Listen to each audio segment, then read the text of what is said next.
I want to ask you this because I think, one of the main components that kind of people, when they think about early Chicago days, and not early Chicago in general, because, we can go back to like Twista and Common and all that shit, but like in terms of just the drill movement, Chief Keef obviously kicked the door down. I saw you talk about kind of his influence and what Charlamagne had said. Yeah. And you're going to see Charlamagne this weekend. Shout out to my guy. I wonder, I know some people had felt a certain type of way about when Akademiks was doing the war in Chiraq shit. Mm-hmm. Around that time, you were probably a lot more present in some of that shit. Yeah. Was that something that you guys paid attention to? Or Hell yeah. was it something you thought added to the violence? Yeah, it definitely added to the violence. And I got a one-on-one with Akademiks too, and we could talk about this. You know what I'm saying? Akademiks my brother. I fuck with him. You know what I'm saying? But we thought Akademiks was from Chicago. Because he knew so much shit. Yeah.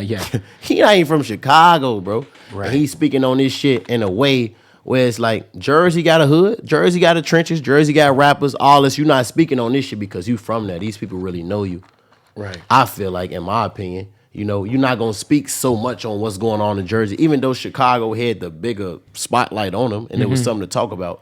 But at the end of the day, you don't know how many people lost their lives outside of the internet about some shit you talking about. Right. You calling Reese the Grim Reaper. Like, a nigga want to kill him just because you calling him that. It's a wild thing to say, yeah. You call a nigga the Grim Reaper. Nigga, the Grim Reaper, you don't supposed to call no man the Grim Reaper. You feel what I'm saying? The Grim Reaper is a representation of death.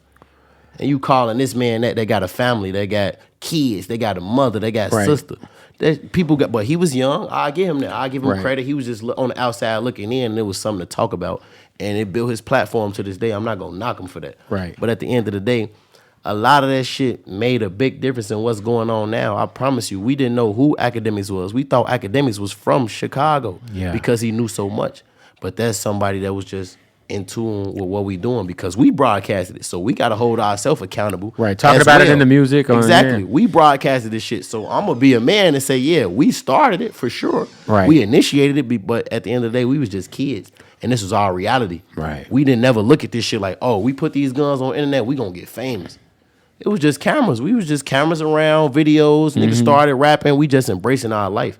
As soon as that camera went down, we ain't put them guns in storage. Right. The motherfuckers was right on the block with us, and we protecting our life. That's what we was up against. And people got to understand that, and a lot of people lost their life to that.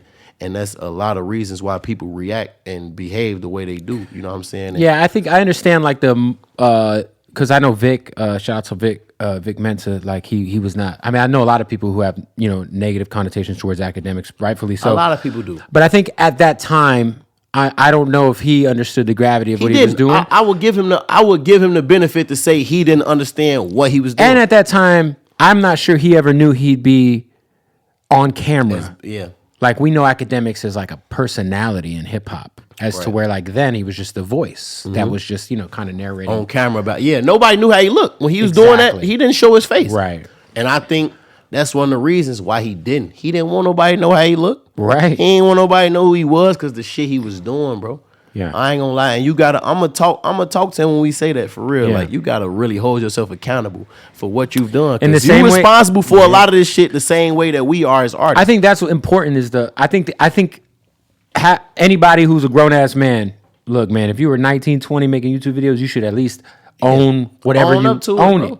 I was 19, 20, and I'm talking about the shit I'm up against, or 18, 17, but I wasn't talking about nothing because I want somebody to go outside and kill somebody. And even I'm talking about some shit because I just seen my best friend get his fucking head blown off. It's crazy. Even just the influence of like those videos, like, because now there's so many YouTube channels and their whole shtick is talking over clips that we don't know what these people look like. We just know that they're covering whatever city's bullshit that's going on. It'd be hard for me to touch on it because it's so close to home. Of course, man. It's a sensitive subject. You feel what I'm saying? Like, I lost a lot of people that I really love.